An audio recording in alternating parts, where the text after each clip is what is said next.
Now imagine your inner child standing in front of you again. But today, something is different. They are not carrying fear. They are not carrying guilt.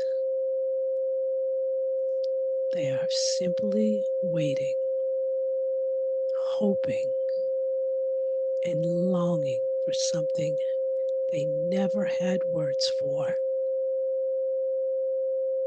A parent who chooses them fully, openly, and unconditionally.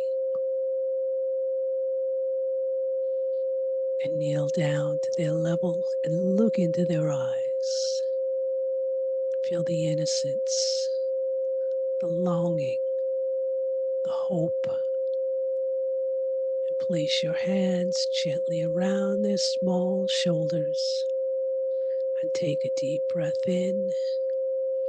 And as you exhale, say to them, I love you. And watch their eyes soften. Watch how their breath deepens. Those three words begin to melt years of silence. And then say, I choose you.